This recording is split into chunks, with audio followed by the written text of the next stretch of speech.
When President Ibrahim Traoré lifted his fork for his evening meal, he never imagined that first bite could be his last. The moment the food touched his tongue, something felt wrong. A burning in his throat, pressure in his chest, and suddenly, the blood in his veins felt cold. His vision blurred, and the room, usually calm and orderly in the presidential palace in Ouagadougou, turned silent. Poison. But from whom? His guards, his chefs, his trusted advisors. Would he live to see the sunrise again? That evening had started like any other.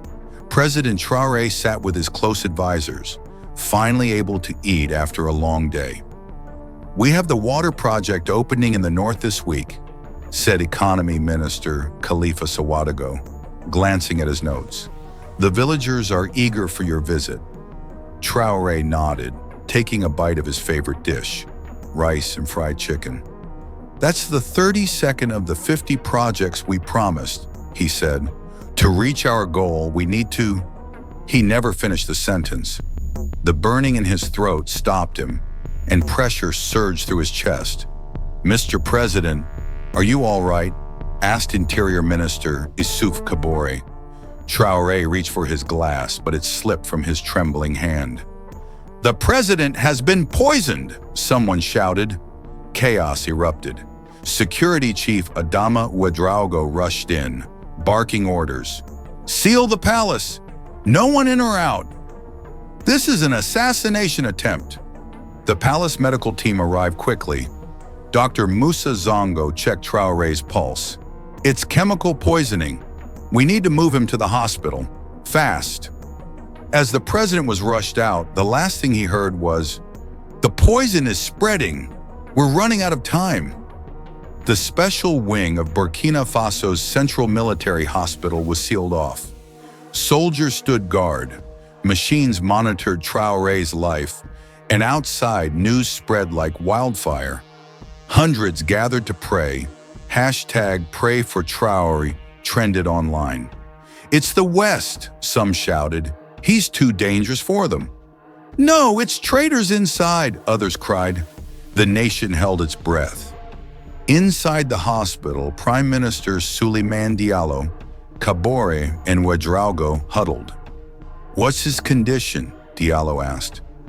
"Critical but stable," Dr. Zongo replied.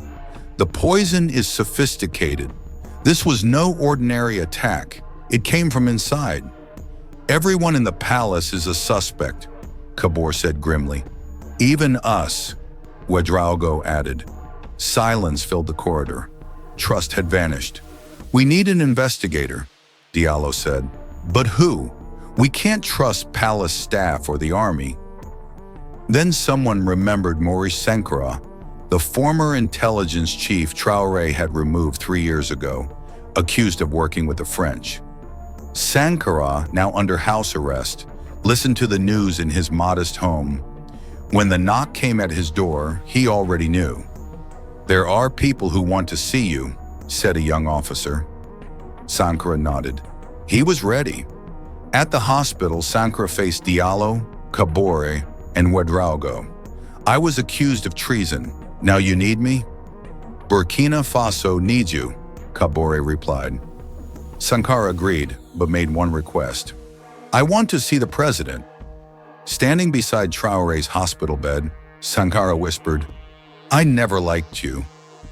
When you removed me, I wished for your death. But not like this." Traoré, barely conscious, opened his eyes. "You," he whispered. "So it was you?"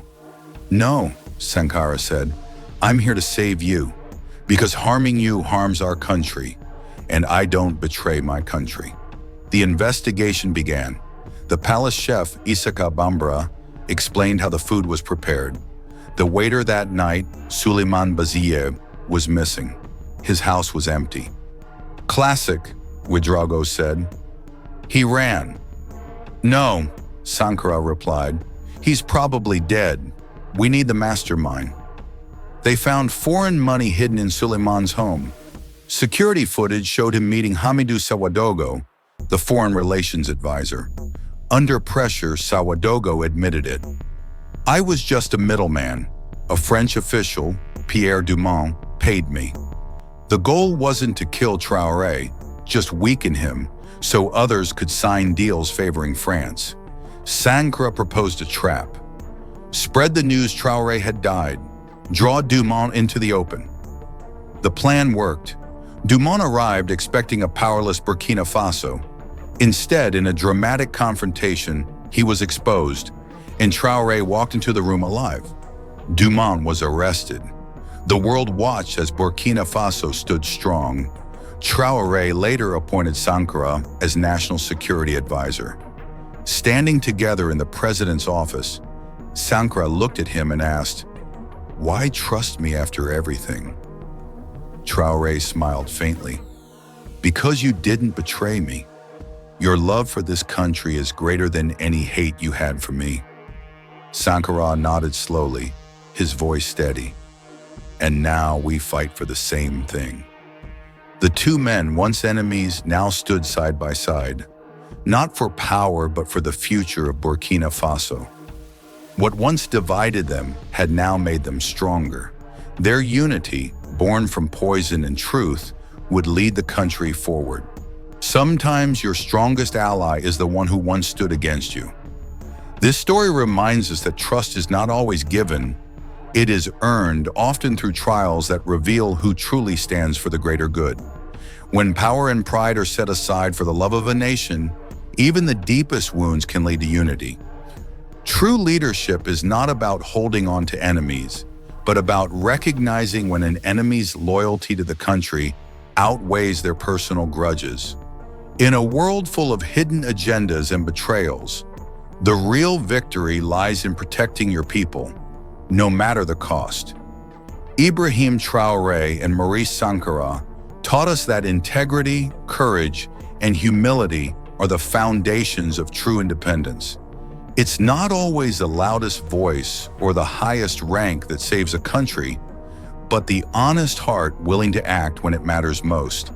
And perhaps the greatest strength of a nation is not in its wealth or power, but in its ability to stand together in the face of those who try to divide it.